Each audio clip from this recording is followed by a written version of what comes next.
भारतीय पौराणिक इतिहास में अनेकों वीर पुरुषों की कहानियां हैं। महाभारत काल की ही बात करें तो यह द्वापर युग का वो अंतिम चरण था जिसमें भगवान ने स्वयं मनुष्यावतार लिया। श्री कृष्ण ने राजा शांतनु के कुल में जन्मे कौरव पांडवों के बीच हुए अब तक के सबसे विनाशकारी युद्ध में पांडवों का पक्ष लेकर धर्म की स्थापना कराई। उस युद्ध में सभी कौरवों का सफाया हो गया, लेकिन श्री कृष्ण की शरण में होने से पांचों पांडव भाई सकुशल जीवित रहे। महाभारत युद्ध में पांडवों की ओर से भीम के पुत्र घटोत्कच ने कौरवों से लड़ाई लड़ी थी। घटोत्कच एक राक्षस था और राक्षस रात्रि के समय युद्ध ज्यादा करते थे। घटोत्कच रावण के समान ही मायावी था। वह अंतर्ध्यान भी हो जाता था। उसके पास तरह तरह के घातक हथियार थे और वह खुद ही अपनी राक्षसी सेना प्रकट कर लेता था। तो मित्रों, इस वीडियो में हम घटोत्कच के विषय में कुछ रोचक और महत्वपूर्ण बातों को जानेंगे, तो बने रहिए पूरे वीडियो के साथ। जय श्री कृष्णा मित्रों, स्वागत है कथामृत यूट्यूब चैनल पर। इससे पहले यदि आपने अभी तक कथामृत को सब्सक्राइब नहीं किया है तो जरूर करें। तो आइए घटोत्कच के बारे में जानते हैं कुछ महत्वपूर्ण बातों को। ध्यान रहे कि जो भी बातें बताई जाएंगी वो सूक्ष्म तौर पर मुख्य बातें ही बताई जाएंगी। मित्रों, महाभारत काल में जब वनवास काल में पांडवों को लाक्षागृह में जलाकर मारने का षड्यंत्र रचा गया, तब विदुर के परामर्श से वे वहां से भागकर एक दूसरे वन में गए, जहां पीली आंखों वाला हिडिंबासुर दानव, जो दानवों का राजा था, अपनी बहन हिडिंबा के साथ रहता था। एक दिन हिडिंब ने अपनी बहन हिडिंबा को वन में भोजन की तलाश करने के लिए भेजा, परंतु वहां हिडिंबा ने पांचों पांडवों सहित उनकी माता कुंती को देखा। भीम को देखते ही हिडिंबा उस पर मोहित हो गई। इस कारण इसने उन सबको नहीं मारा। यह बात हिडिंब को बहुत बुरी लगी। तब क्रोधित होकर हिडिंब ने पांडवों पर हमला किया। इस युद्ध में भीम ने उसे मार डाला, जिसके बाद वहां जंगल में कुंती की सहमति से हिडिंबा एवं भीम का विवाह हुआ। बाद में घटोत्कच नामक पुत्र हुआ। हिमाचल प्रदेश के मनाली में इन दोनों का माता हिडिंबा और पुत्र घटोत्कच के मंदिर आज भी हैं। मित्रों, घटोत्कच का अर्थ होता है घट धन उत्कच बराबर घटोत्कच, अर्थात घट यानी हाथी का मस्तक और उत्कच यानी जिसके सिर में बाल नहीं है। इसका मस्तक हाथी के मस्तक जैसा और केश शून्य होने के कारण यह घटोत्कच नाम से प्रसिद्ध हुआ। यह असल में मिश्रित संतान था। इस कारण इसमें मनुष्यों और राक्षसों की विशेषताएं विद्यमान थीं। बाद में हिडिंबा ने अपने पुत्र को पांडवों के पास ले जाकर कहा कि यह आपके भाई की ही संतान है, अतः यह आप लोगों की सेवा में रहेगा। इतना कहकर हिडिंबा वहां से चली गई। कहते हैं कि हिडिंबा मूल रूप से नागालैंड की राजकुमारी थी, लेकिन पुत्र के जन्म के बाद पुत्र को पांडवों को सौंपकर वो वर्तमान के हिमाचल प्रदेश के मनाली जिले में रहने लगी थी। घटोत्कच श्रद्धा से पांडवों तथा माता कुंती के चरणों में प्रणाम करके बोला कि अब मुझे मेरे योग्य सेवा बताएं। उसकी बात सुनकर कुंती बोली, तू मेरे वंश का सबसे बड़ा पौत्र है, इसलिए समय आने पर तेरी सेवा अवश्य ली जाएगी। इस पर घटोत्कच ने कहा कि आप लोग जब भी मुझे स्मरण करेंगे, मैं आप लोगों की सेवा में उपस्थित हो जाऊंगा। इतना कहकर घटोत्कच उत्तराखंड की ओर चला गया। बाद में घटोत्कच के दो पुत्र हुए, जिसमें बड़े पुत्र का नाम बर्बरीक और दूसरे का नाम अंजन पर्वा था।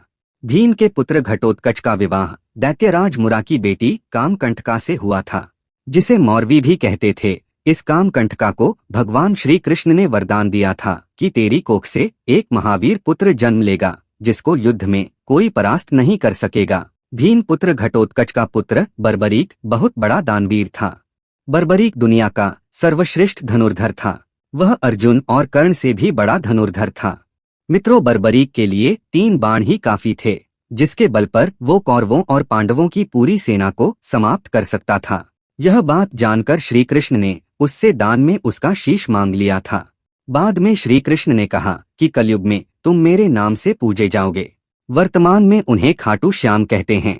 मित्रों, महाभारत युद्ध का नियम यह था कि युद्ध सूरज ढलते ही बंद हो जाया करेगा, मगर भीष्म के शरशय्या में लेटने के बाद बहुत से नियम भंग हो चुके थे। उनमें से यह एक नियम 14वें दिन भंग हुआ था। उस रोज युद्ध सूर्यास्त के बाद भी आधी रात तक चलता रहा। उस युद्ध की बड़ी वजह स्वयं श्री कृष्ण की माया थी। दरअसल भीष्म वध 10वें दिन हुआ था और 11वें दिन कर्ण युद्धभूमि में कौरवों की ओर से लड़ने पहुंचा। श्री कृष्ण जानते थे कि कर्ण के पास इंद्रदेव की दी हुई वासवी शक्ति है। उस शक्ति से कर्ण अर्जुन को मारने का प्रण किए हुए था। उस शक्ति का तोड़ अर्जुन समेत किसी भी योद्धा के पास नहीं था, इसलिए श्री कृष्ण ने उस शक्ति को किसी अन्य योद्धा पर छुड़वाने का निश्चय किया था, क्योंकि उस शक्ति का प्रयोग केवल एक ही बार किया जा सकता था। कौरव सेना में उथल पुथल मच गई थी, क्योंकि पांडवों की सेना में उस वक्त अर्जुन के अलावा कर्ण को टक्कर देने वाला योद्धा घटोत्कच ही था। श्री कृष्ण ने घटोत्कच को कहा कि तुम कर्ण को आज मार डालो। घटोत्कच ने अपनी पूरी शक्ति लगाकर कौरवों पर आक्रमण किया। घटोत्कच की मार से कौरव सेना में उथल पुथल मच गई। कौरव पक्ष का कोई भी महारथी घटोत्कच को नहीं मार सका। उस समय सेनापति द्रोणाचार्य थे, वे भी घटोत्कच को पराजित नहीं कर पाए। दुर्योधन ने तब कर्ण को कहा कि वह किसी भी तरह घटोत्कच को मार भगाए। कर्ण धनुर्विद्या में घटोत्कच से बढ़कर था, किंतु घटोत्कच मायावी था और तरह तरह की माया रचकर भ्रम में डाल देता था, इसलिए कर्ण भी बड़ी मुश्किल से टिक पा रहा था। और 16वें दिन सूर्यास्त होने पर पांडव सेना तो विश्राम कर रही थी, लेकिन घटोत्कच बिना रुके रात को भी युद्ध लड़ा। रात में घटोत्कच की शक्ति बहुत ज्यादा बढ़ गई थी। मित्रों, ऐसे प्रमाण भी मिलते हैं कि राक्षसों की शक्ति रात्रि में 2 गुनी हो जाती है। कौरव पक्ष को लगने लगा कि अब वे सब उसके हाथों मारे जाएंगे। अंत में कर्ण उसे मारने के लिए अपनी वासवी शक्ति उस पर छोड़ दी। इस प्रकार आधी रात को घटोत्कच का अंत हुआ। मित्रों, जब घटोत्कच की मृत्यु हो गई तो पांडवों की सेना में शोक छा गया, लेकिन भगवान श्री कृष्ण प्रसन्न हो गए। अर्जुन ने जब इसका कारण पूछा तो श्री कृष्ण ने कहा कि जब तक कर्ण के पास इंद्र के द्वारा दी गई दिव्य शक्ति थी, उसे पराजित नहीं किया जा सकता था। उसने वह शक्ति तुम्हारा वध करने के लिए रखी थी, लेकिन वह शक्ति अब उसके पास नहीं है। ऐसी स्थिति में तुम्हें उससे कोई खतरा नहीं है।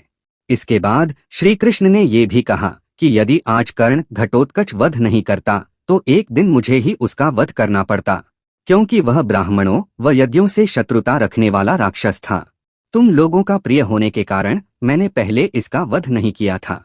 तो मित्रों, यह वीडियो यहीं तक। यदि आपने कथामृत को सब्सक्राइब नहीं किया तो जरूर करें। सबको जय श्री कृष्ण।